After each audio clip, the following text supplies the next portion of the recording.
Sa pagpapatuloy ng James Vlogs, dito pa rin tayo sa adventure natin dito sa may Legazpi, Albay. After natin magpunta sa Embarcadero and sa farm plate, ito na yung second day natin dito sa may Legazpi. Dumako naman tayo sa may Cagsawa Ruins. Sobrang sikat nitong lugar na to, and ito yung makikita mo sa mga postcards, sa mga video okay. Ayan, kasi kitang-kita din dito ang Mayon Volcano. Napakaganda rito.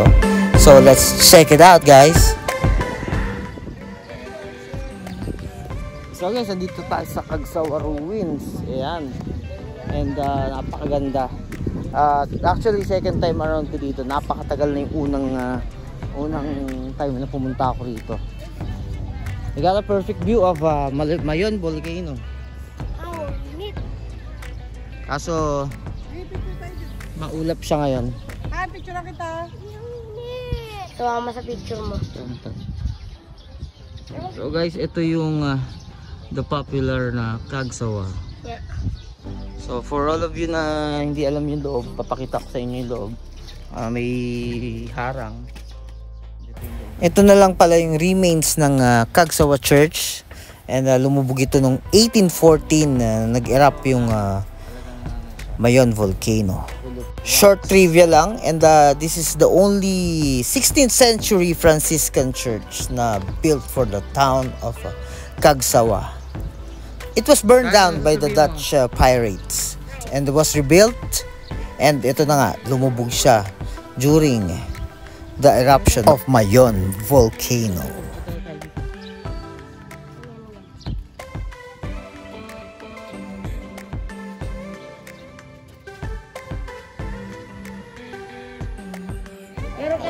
Ang tilapia.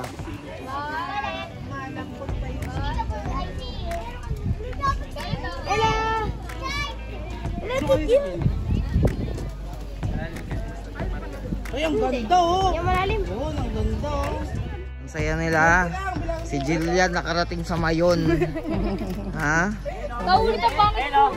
Eh si Marnie oh. Ay, kami kay Marnie. Ay, hindi ako rin pa. May koy. Hindi ba ko yan? Ito, picture. Okay, picture na, may video pa. Masayang-masaya si Mayon. Fish feeding si Ethan with the Mayon Volcano, and ito naman ayun, kakapulo sila. Sprinkles. Ito na lahat.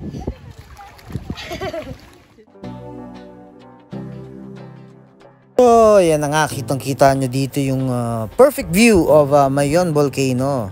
And maraming pwedeng gawin dito. Pwedeng mamili ng mga pasalubong, kumain, and mag-chill, mag-hangout, and enjoy the view, the scenery of Mayon Volcano.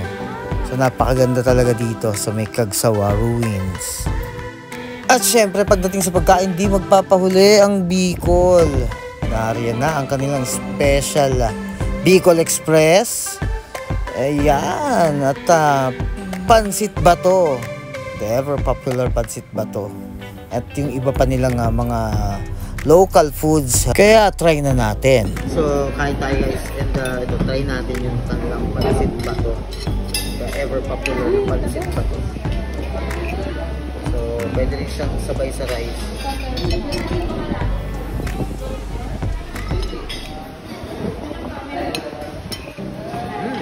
Sarap? Ba talaga? Pwede na rin. May adobo pa ako. Jill, akin sa'yo. Akin yung platong Jillian. Original na Bicol Express. Ano gusto mo? Sinigang mo na. Sinigang? Ito na nga. Ayos, kumuha ko dyan. Ayos? Sarap?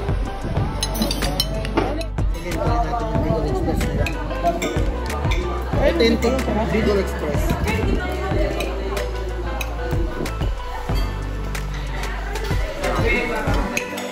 Grabe bro.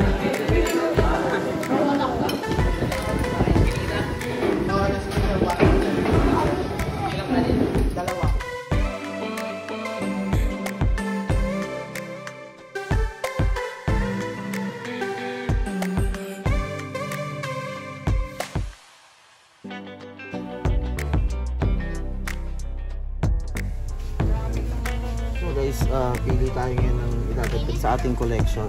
Ito, ang napili ko ito. Ganda dito. So, magkano yan? So, pakita mo yung mga ibang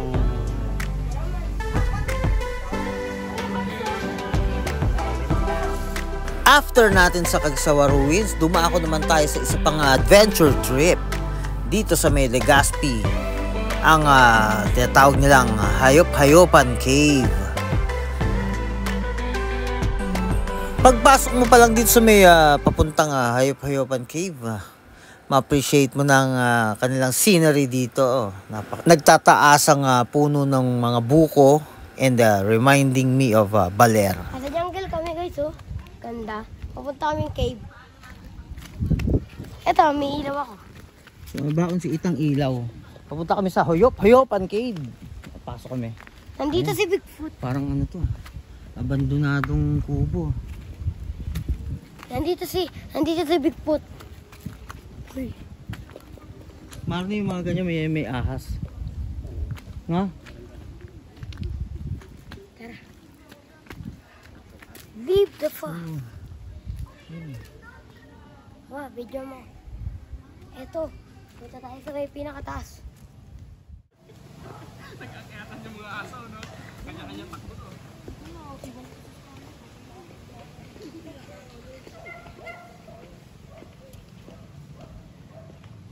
Hi! Naka-video pala. Ayan na ang cave. So ito, Ito ako. ready na si Ethan. Ito yung receipt. Nagbayad kami ng fee. 70 pesos each. Tignan mo ako. So, Hayop-Hayopan Cave. Let's go. Ito.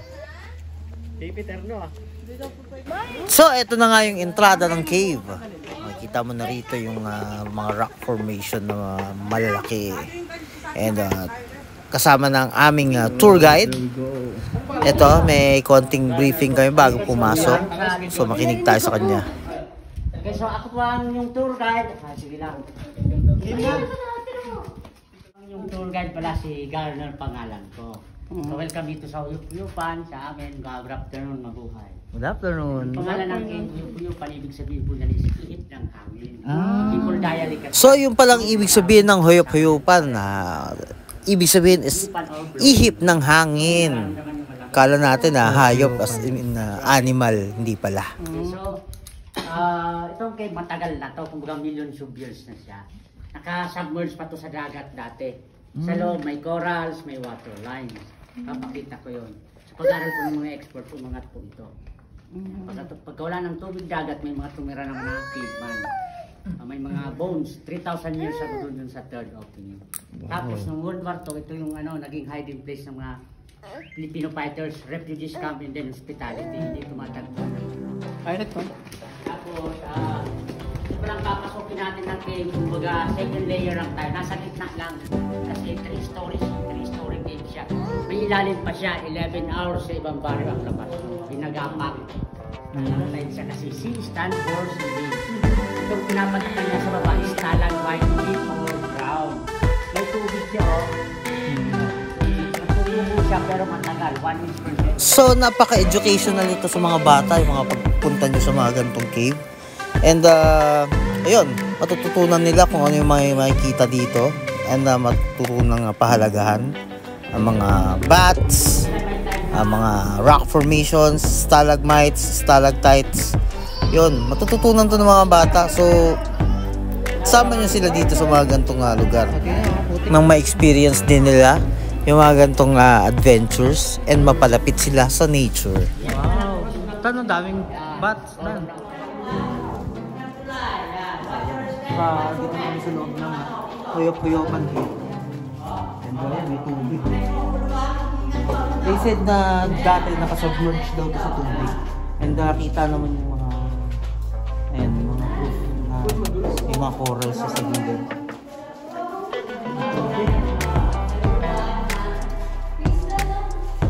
Ito madulas na. Ito madulas.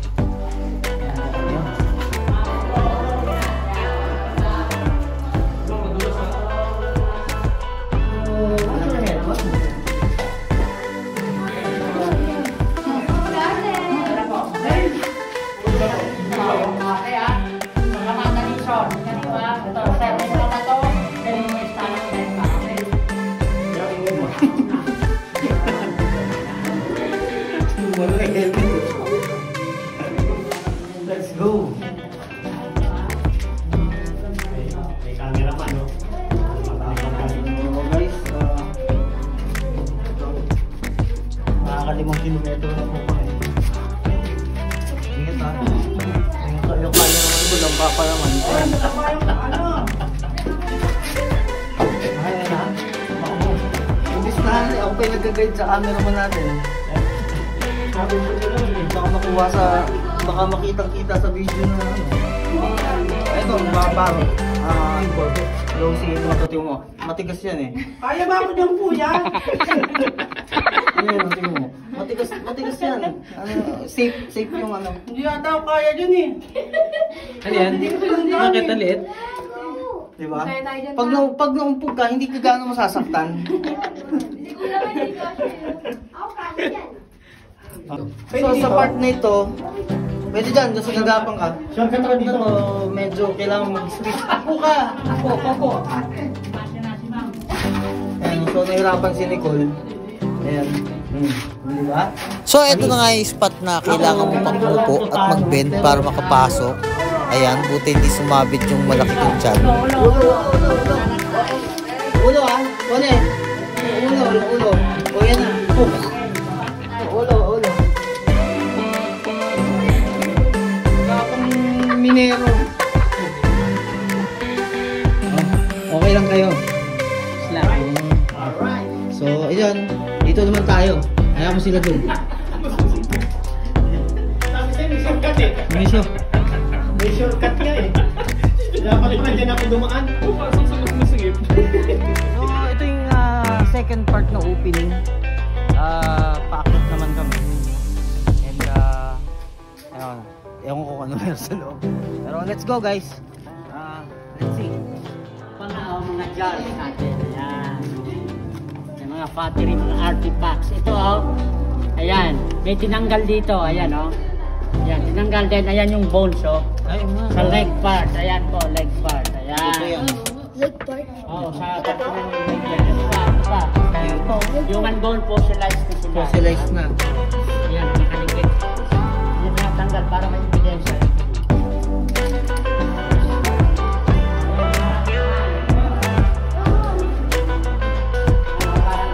Parang kamay, no?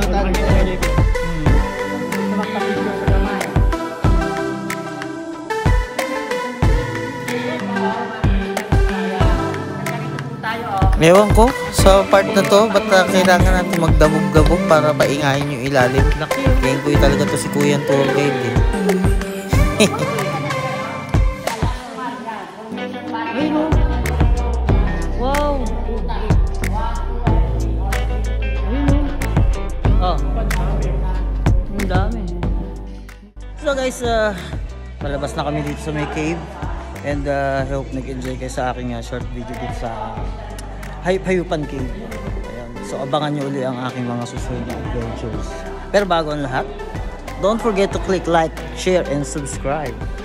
JP's Vlogs. Hanggang sa muli nating adventure. See you on my next adventure. Bye bye! So ito yung opening ng cave. Ibababa. Okay na sir. Akin na po yung lights. Okay lang dito ka. We have a nice view of Mayon Volcano. Napakahangin. Hangin. Ang sarap ng hangin. So ito, bababa kami. Yan.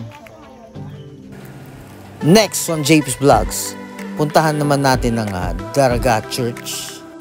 Sa part 3 ng aking Exploring Bicol.